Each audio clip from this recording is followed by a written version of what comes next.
They poured the soda into her hair as laughter filled the room, cruel and echoing against the walls of the mansion.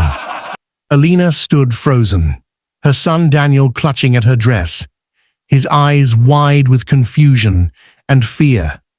The sticky liquid slid down her face, dripping onto the polished floor beneath her feet. In that humiliating moment, all she wanted was to disappear. But she held her head high, refusing to let the laughter break her spirit. She was not just a housekeeper, she was a mother, and Daniel was watching. Before I continue, let me ask you something. How many times have we judged someone without knowing the battles they've fought? How many dreams have we dismissed simply because of the clothes on a person's back or the color of their skin? Stories like this remind us why compassion matters.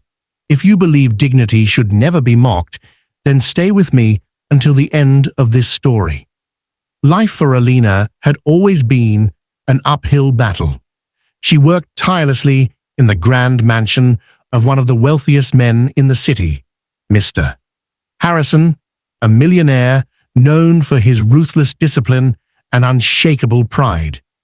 Every day, she polished marble floors, scrubbed silver cutlery until it gleamed, and kept her head down, hoping to avoid the scorn of the staff and the indifference of the master. Her son Daniel, a quiet boy of 9, often spent evenings waiting for her to finish work, sketching little houses in the margins of old notebooks. He dreamed of becoming an architect, but their life of poverty made those dreams seem unreachable. The mansion was a world of contrasts, gold chandeliers and velvet curtains above, but silent suffering and weary hands below.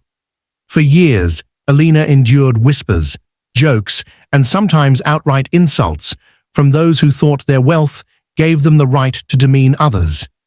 Still, she endured, because every coin she earned was a step toward keeping Daniel fed, clothed, and educated. But that night was different. That night, Mr. Harrison had decided to host a lavish dinner with his wealthy associates. Alina, as always, was ordered to prepare and serve.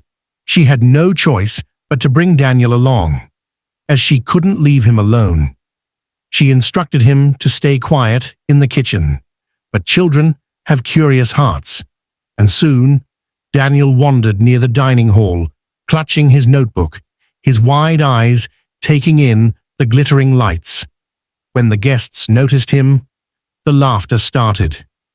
"Whose boy is this?" one sneered, his voice dripping with mockery. Another added, "Look at him, dressed like a beggar in a palace." Alina rushed to shield Daniel, but before she could, one of the guests lifted a glass of soda, Pepsi, and poured it over her head. The liquid splashed, soaking her hair, her dress, and dripping down onto Daniel's sketches. The guests erupted in laughter, the cruel sound echoing like thunder.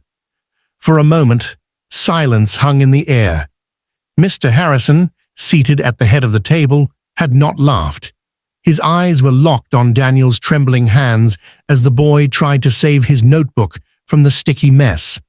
Something about the boy's determination stirred something deep in him, something he had buried long ago. He rose from his chair, the laughter fading as the room fell into uneasy quiet. "Bring him here," Harrison said, his voice calm but commanding. The guests exchanged puzzled looks, unsure if they had gone too far. Alina hesitated, but Daniel, clutching his ruined notebook, stepped forward. Harrison reached for it, his sharp eyes scanning the pages stained with soda. Inside were drawings, imperfect, crooked lines, yet filled with a vision of beauty and hope. The room waited, hushed. Then Harrison looked up, his voice carrying across the table. "Who taught you to draw like this?" Daniel's voice was small but steady. "No one, sir. I just see them in my head." The guests shifted uncomfortably, the arrogance in their faces drained, as Harrison closed the notebook and rested his hand on the boy's shoulder. "This boy," he said firmly, "is not to be mocked. He has more vision in these pages than some of you have had in your entire lives." The silence was absolute. Alina's chest heaved as she tried to process what was happening. Daniel's wide eyes shone with a light she had never seen before. That single moment would become the turning point of their lives. From that evening onward, the atmosphere in the mansion began to shift. The staff, who had once smirked at Alina, now avoided her eyes, ashamed of their silence during the cruel laughter. They whispered about Mr. Harrison's reaction, surprised that the same man, known for his strict discipline and cold heart, had defended a cleaner's son. Alina, however, yet no one dared remain cautious. She knew that kindness from the wealthy could be fleeting, a spark that died as quickly as it ignited. But when the next morning arrived, and she found Mr. Harrison waiting in the foyer, his sharp suit impeccable, her heart raced. His gaze fell on Daniel, who stood beside her with his notebook clutched tightly. "Show me your drawings again," Harrison said. Daniel hesitated, his small hands trembling, but he obeyed. Harrison flipped through the pages one by one. This time, there was no soda, no laughter, no shame, just silence. Finally, Harrison closed the notebook, his expression unreadable. Then he looked at Alina and said, "He has potential. I'll arrange for lessons." The words struck Alina like a wave. Lessons? For her son? The weight of gratitude pressed against her chest until she could barely breathe. She tried to protest, to tell him she could not repay such generosity, but Harrison cut her off. "It's not about repayment. It's about not wasting what's clearly there." From that day, Daniel's life began to change. He was given books on architecture, proper pencils, rulers, and the chance to visit the city's great buildings. Harrison even arranged meetings with architects who guided him, marveling at his imagination. Daniel absorbed everything like a sponge, his sketches growing sharper, more precise, filled with daring ideas. Alina watched with awe and disbelief. Her son, once mocked as a beggar child, was now being nurtured by one of the wealthiest men in the city. Still, she often questioned why Harrison had taken such interest. Was it pity? Was it guilt for allowing her humiliation that night? Or was it something deeper, something buried in his own past? The answer revealed itself one evening, when Harrison returned from a long business trip. The mansion was quiet, and only Daniel remained in the study, sketching by the faint light of a lamp. Harrison paused at the doorway, his eyes softening as he watched the boy work. Finally, he spoke, his voice lower than usual. "When I was your age, Daniel, I didn't even have paper. I drew with sticks in the dirt." Daniel looked up, surprised. Harrison rarely spoke of himself. The millionaire continued. "People laughed at me too, said dreams like mine were a waste for someone like me. But I proved them wrong, and so will you." It was the first time Harrison had admitted to anyone in the mansion that his empire had been built from poverty. The confession explained everything: the empathy, the sudden defense of a child mocked for daring to dream. For Daniel, those words were more powerful than any lesson. They became a promise, a torch to carry through the darkest nights. The transformation was not only within Daniel. Alina herself began to walk taller. She still worked hard, still polished and cleaned, but she carried a new pride. Her son's future was no longer bound by the limits of her wages. Something greater was unfolding, and for the first time in years, she dared to hope. Then came the night of the Christmas banquet. The grand hall glittered with lights, chandeliers casting brilliance on silverware and crystal glasses. Harrison was known for inviting only the elite, business magnates, politicians, and high society. But this year, he shocked everyone. Not only were the wealthy invited, but so were his staff. Even Alina and Daniel were asked to attend, dressed in clothes provided by Harrison himself. When the banquet began, the guests murmured, unsettled by the presence of servants at their table, but Harrison silenced them with a single glance. As the evening progressed, he rose to deliver his speech. The room fell into respectful silence as he began. "Success," Harrison said, his voice steady and resonant, "is not measured by what we own or how high we climb.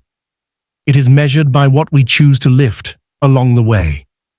The guests shifted uncomfortably, their jeweled hands tightening on their glasses. "Tonight, I am reminded that greatness can be born anywhere. Yes, even in the hands of a boy who sketches homes under the dim light of a borrowed lamp." Gasps echoed softly, murmurs swept the hall.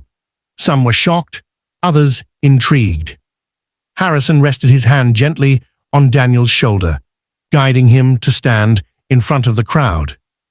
"This young man has reminded me of something I had forgotten, that every dream deserves a chance, and it is my honor to help him reach his."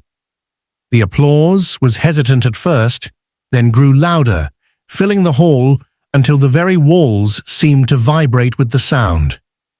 Alina stood at the edge of the room, tears streaming down her face as she clutched her hands together. Her son was no longer invisible, no longer mocked. He was being celebrated, and his talent was being recognized in front of those who had he looked up at Harrison. For the first time, he believed, not just in his dreams, but in himself. He felt the warmth of belonging, of being seen not for his poverty, but for his potential. That night, under the Christmas lights, he understood that his life had shifted forever. For Alina, it was more than she had ever prayed for. She had endured endless nights of loneliness, humiliation, and sacrifice. Yet in that moment, all of it felt worth it. Every flaw scrubbed, every insult endured, every tear shed had led to this, the day her son's dreams were given wings. The guests, too, were changed. Many of them, for the first time, were forced to confront their own arrogance. Some lowered their heads in shame, remembering how they had laughed, how they had joined in cruelty without thinking. Others applauded louder, moved by the raw sincerity in Harrison's words. When the night drew to an end and the applause faded into the clinking of glasses and soft chatter, Alina held Daniel close. She whispered into his ear, her voice shaking with emotion. "Never forget this night, my son. Dreams can be mocked, they can be delayed, but they can never be destroyed if you hold on to them." As they left the grand hall, Daniel clutched his notebook tightly to his chest. His steps felt lighter, his back straighter. He was no longer just a housekeeper's son. He was a boy with a destiny. And in the stillness of the night, as snowflakes drifted gently onto the quiet streets outside, one truth burned brighter than all the chandeliers inside that mansion. When compassion breaks through pride, lives can change forever. The question that remained was simple, yet haunting. How many more lives could transform if only the powerful chose kindness over cruelty?